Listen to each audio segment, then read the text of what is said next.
Hello, everyone, and welcome back. Today I have Jen. Now, is it Jen or Jennifer? Yeah, Jen. Jen. Okay. Jen Living Good to come and share with us her story from start to finish, where she's coming from and where she is now, and what all she has been able to find on her health journey. So, Jen, thank you so much for joining us. And please tell us a little bit about your story. Yeah.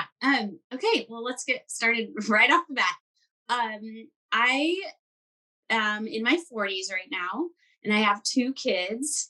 And my first child was born when I was about 30. And then I had another baby in my later 30s. So I waited a long time. And I think because I waited so long, my body really had a hard time with that second pregnancy. um, was a physical challenge for sure. And the recovery was like way longer, and I had a really rough labor. And so I think there was like some stuff just like through my 30s building up of like bad habits. And then I feel like my pregnancy was what really tipped me over the scale, if you will. Um, and so after my little boy was born, I just could not like get my body back, but even like in a way that I felt comfortable in my body.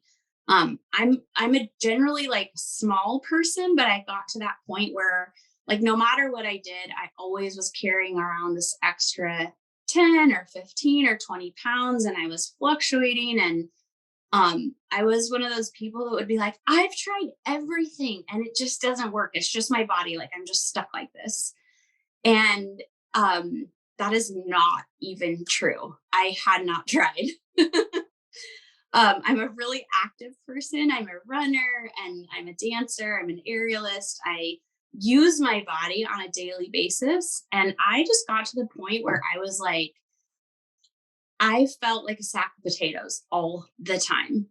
And I couldn't get in my own skin. I just felt disgusting. And honestly, I think what that was massive inflammation. Like I just had inflammation everywhere in my body.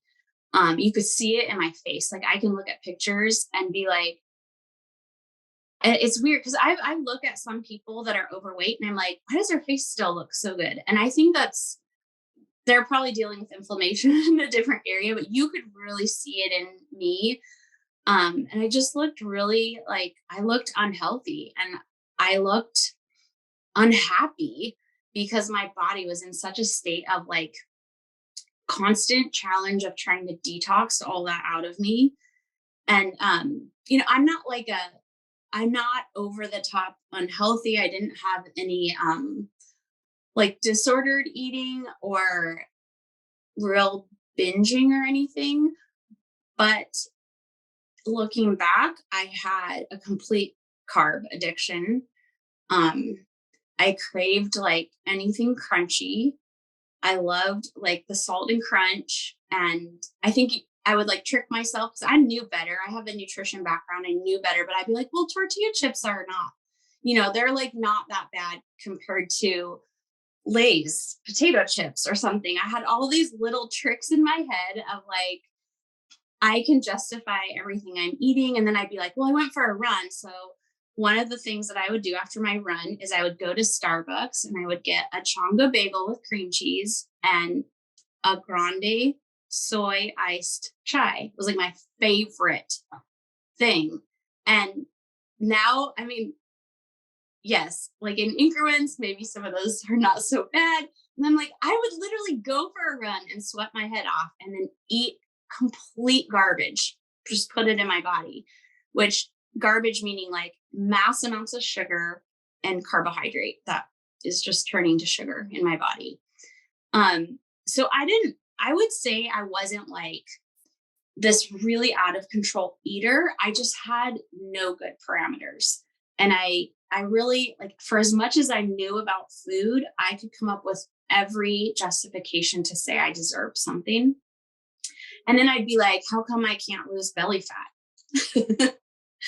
And so I had my biggest thing was I would gain weight right around my middle, and I would blame my pregnancy. I would say, well, my skin's really stretched out. I just never went back to my normal shape.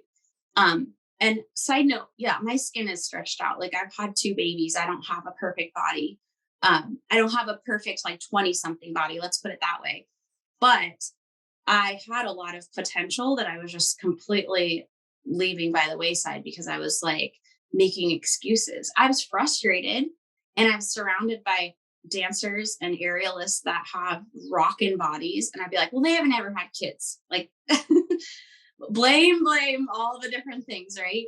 So, some of the foods that I think I was eating that were like, maybe contributing to the problem were it was really the carbohydrate category was the big like that's what I was eating a lot of all day long. And I would do the like, well, I'm eating small increments, but if you added it up, it just added to countless amounts of sugar in my body. Um, I loved bread and tortillas, and I would do like the rice and oats and quinoa and that kind of stuff to maybe feel like I was making a healthier choice sometimes. But that, in addition to just quantity, because I was working out, and then I would think like, well, I need a lot of food to offset that. And my body hadn't really found a way to be efficient with the food I was eating. So it was too much of all of a lot of things. Um, so I think the other side of that I want to bring up, because it's not always just about what you're eating too much of. I think I was also eating too little of a lot of things. So I feel like, and like this is embarrassing to say because I honestly know better than this, but I feel like I was eating vegetables like maybe twice a week. Like I just wasn't interested, and I would make dinner a lot for my whole family with no veggies on the plate.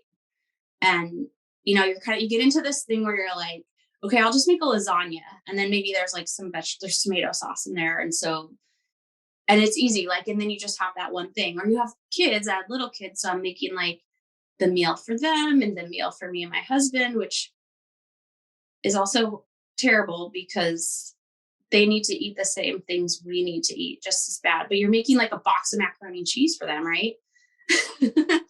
So we just and I can get to this about my kids later, but it is a hard habit to break. And that's truly the sugar addiction and how your brain is telling you that you need more all the time. So we're still retraining the kids a little bit on that. That is frustrating and disappointing to me that I kind of let it get to that point too. I'm trying to think. I completely understand. That is so hard with so many people, so many levels. I mean, so many things that you said just absolutely speak volumes, because I know so many people who do that. If I work out, then I can eat this. Or they say, this is why I work out. And they show a giant piece of cake. And they think that one cancels the other, when in fact it doesn't. That's not really the way that this works. And again, with the children, same thing. They're tiny versions of us. Why shouldn't they be eating what makes us healthy as well? So I agree with everything that you said there. So what was really kind of your trigger to make you go, there's something wrong. I got to move on. There has to be a better way to do this. And then how did you implement that once you figured it out? I think for me, so part of it is that I am a performer on stage. So every once in a while I would have these like, oh gosh, I'm going to have to be in a tight fitting costume. I don't want to feel bad about myself. So I kind of try to get it together. Um, I know so what I remember is there was one summer that I was performing, and actually our sound engineer showed up, and I was like, whoa, you look good. What's going on? And he was like, oh, I've been intermittent fasting. And he started telling me about it. And he was doing a keto diet too, but I was literally just ignoring that part because I was like, ew, that sounds so hard. I would never do that. So the intermittent fasting, I was like, okay, I could get on board with that. I could try that. So that was kind of like my gateway. And And really, like, the reason was is I felt horrible. Like, and when I say I felt horrible, physically, I did not feel good in my clothes.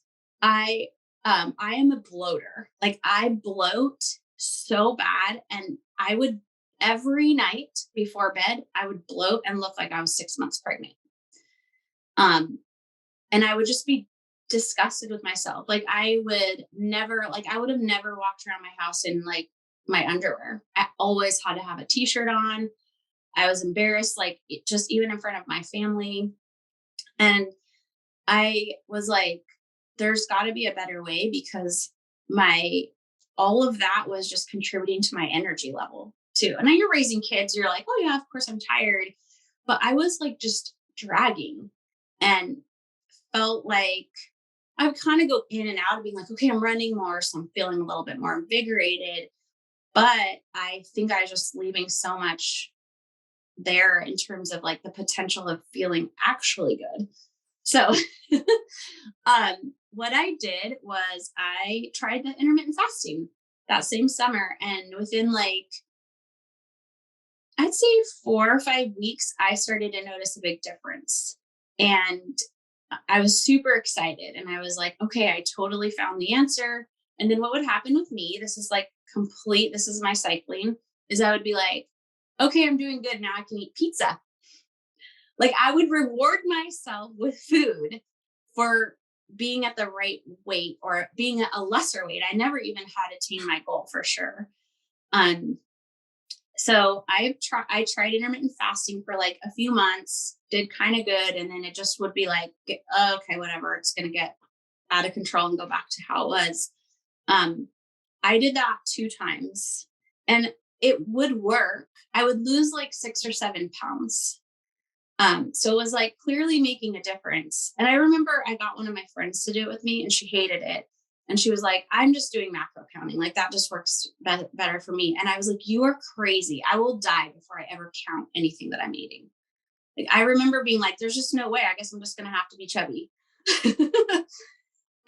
So that, that was kind of what was happening to me for like, I would say that was like a 2 or 3 year time period. And so at that time, my little boy was like 3 and he's 6 now. So that was when that was happening, like around his like 2 and 3 year old time. Um, in in 2020, and I don't know, like I wouldn't say like, oh, it was COVID that made me do this, or it was like the quarantine. I will say that like when that quarantine started, I had to go outside. I had to like exercise. I was working out like twice a day because I just like I felt so cooped up, right? I mean, I'm sure everybody is like, yep, me too. Um, so it was in June of that summer where I think I had talked to my sound friend again that did the keto, and so he was diabetic and was on meds and had completely come off of his meds. And that was really convincing to me that there was like a huge difference. Um, so I just kind of all of a sudden was like, I'm going to try this. I'm going to do it for 4 weeks. And so I used like I had a book, that guided me through the basic ketogenic diet. And that's what I started with. I read like the first couple chapters and was like, okay, I get why, not just for weight loss, but like for prevention of cancer, for autoimmune disease stuff. I was like reading all these different things of how it could help my full health. And I was like, okay, this can make a real difference. It really motivated me to stick with it. And I promised myself I would do it for 4 weeks. And so I started eating like I was counting my carbohydrate, my net carbs, and eating fat and protein. Um, I at first didn't even like I didn't use a counter or anything. I was just kind of trying to keep my carbs really low. And one of the things I did that I felt really helped me during that time was I had a shake that I would make every day. And I'm not like really a meal replacement person per se, but this shake really helped me feel full. And I felt like it was a little bit of like almost it felt like a treat. And it felt like for my mind at that time it got me through. And it wasn't unhealthy. Like what was in it was I was using like a keto shake and some cocoa and um a nut butter and coconut milk. So it was like just enough to where like in the afternoon, if I had that, it would kind of get me through and like distract me from wanting something that I wanted. um, so that was that summer. And by the end of the summer, I had lost probably like, let me think back to how that was. I think by September, I had lost about 10 or 12 pounds.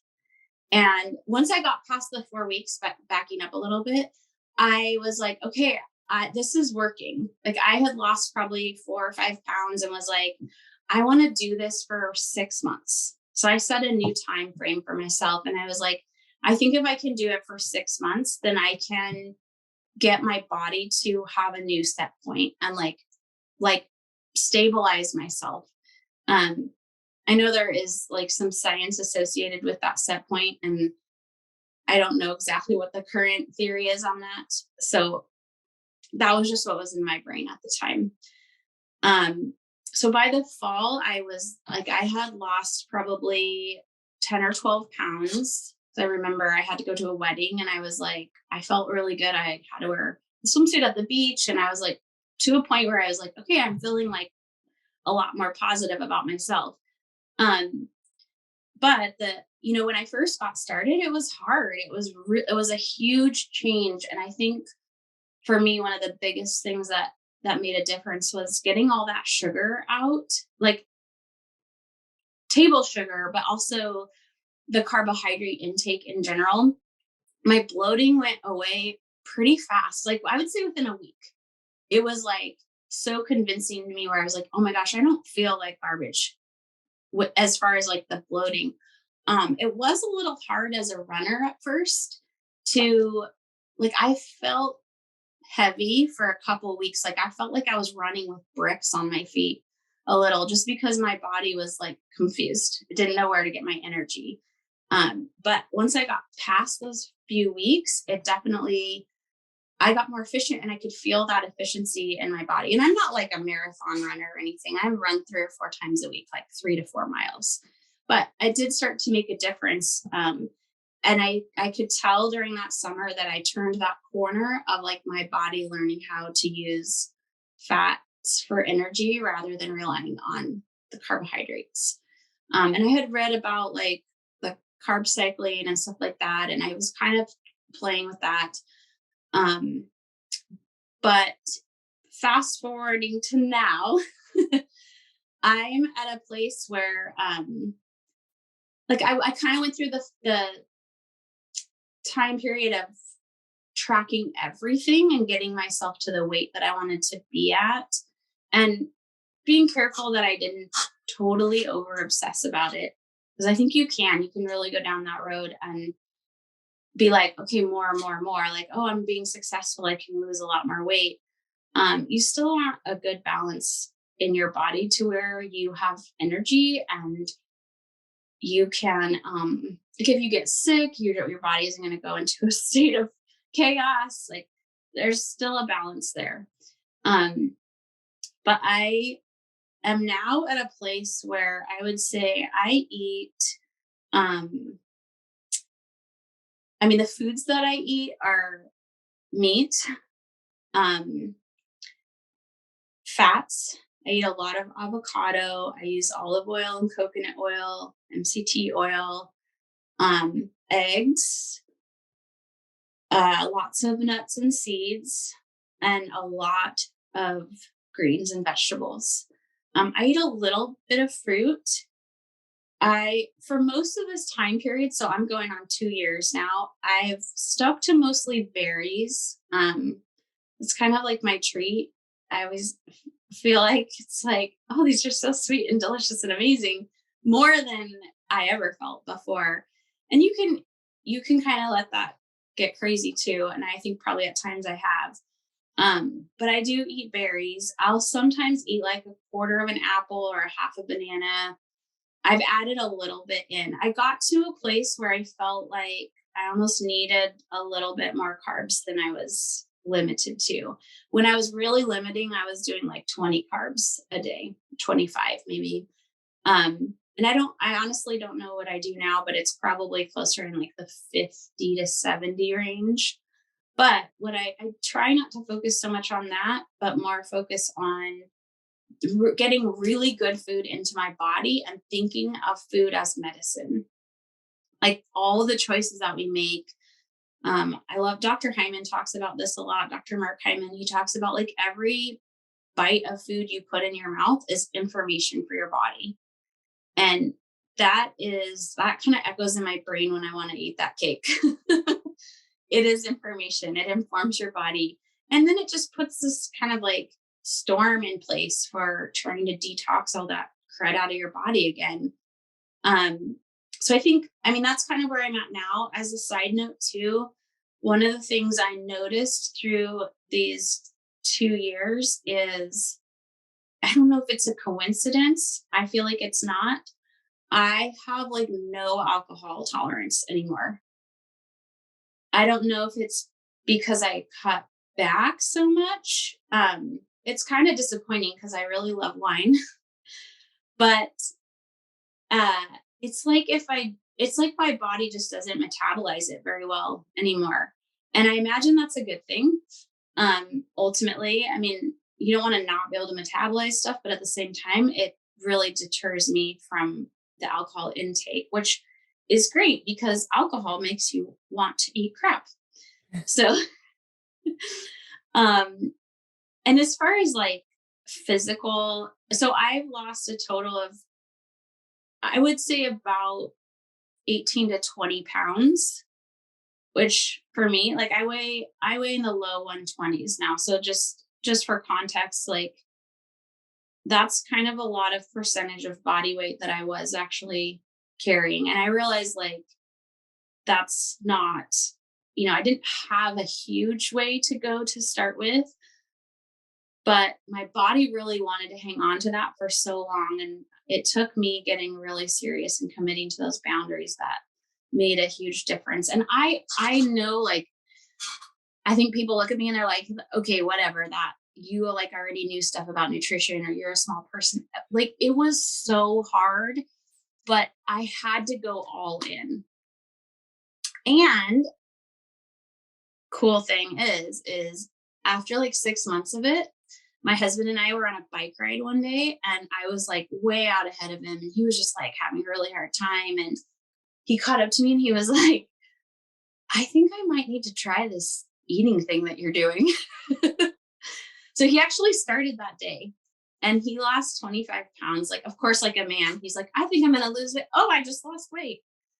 But he did, he doesn't, a big part of what we can't really get into right now, but your hormones they play such a huge role. And so for women, it can be a lot harder, but he did lose a lot of weight. And what's awesome is he's kind of the same place as me. We're like maintaining and just trying to have really good choices in the house. It's completely changed like our home life and our restaurant decisions and that kind of stuff. Um, a couple things. Sorry if I'm going on too long. Um, Getting those grains out was really important, and it has definitely made me realize that gluten does not agree with me, and I don't think it agrees with our country. Like it's probably I would be surprised if gluten works for anybody truly. It's not, your body does not handle it well, generally speaking. That was a huge thing for me. But so it's the gluten and the grains, like all the grains, just not consuming them. I think that's helped a lot with the bloating and my energy levels. And then the efficiency in my body. And then I do want to mention, just because I didn't mention anything about dairy, for a lot of people eating a low carb diet, dairy works fine. And I did so much dairy, like at first. I like the book I read was pretty clean keto. And then I just was like doing dirty keto. And it took me like a year or more to realize like I needed to clean that up too. So there were increments. I think I quit carbs kind of cold turkey, but then I had to realize there were a lot of other things that were like not working. And I just in the last few months have cut the dairy. I had cut it almost all the way out. And then a few weeks ago, I had to get rid of it entirely. And that was because I was still just having a lot of digestive issues. So I feel better. I'm kind of mad. Like I really was living for heavy cream in my coffee every morning. Um, but I did drop a few pounds like right away. And to me, what that says is like, I probably wasn't really necessarily needing to drop fat. It was probably inflammation. And that's one of the, it's like kind of a little hard in your mind to get on board with that. But like if your body is inflamed inside, it's just holding a lot of stuff that doesn't need to be there. Yes, I love your whole journey has just been and it wasn't about the weight loss, but it's been this progression all along the way of start with fasting and which is kind of backwards for a lot of people. A lot of people start with the low Yeah. carb first, but whatever works for you is what you Yes. got to do. And for you, it wasn't all about weight loss. There's so much more to it than that. So I love your story.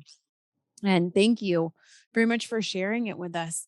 So, one thing I like to ask is what advice do you have for people who maybe are thinking that, oh, I should probably try this, but they're just so intimidated by the concept of going low carb? What would you say to them?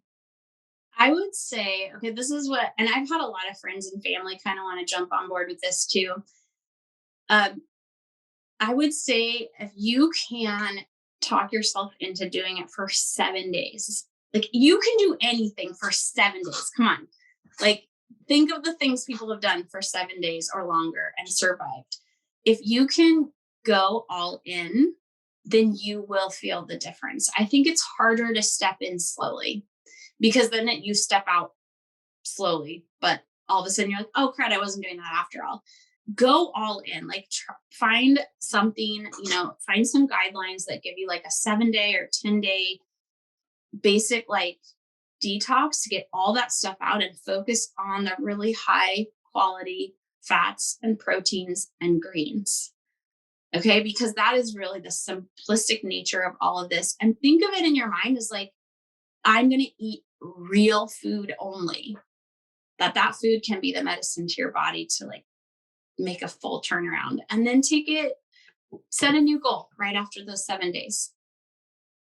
I love it. I love that caveat. It's not going to kill you It's for a not. week. And people think it will. Yes. Pick a week that's going to work for you. I mean, don't pick spring break or something like, or, like Christmas. Pick a week that you think I can be successful and then just go for it and take note of how you feel. Take note of all the things.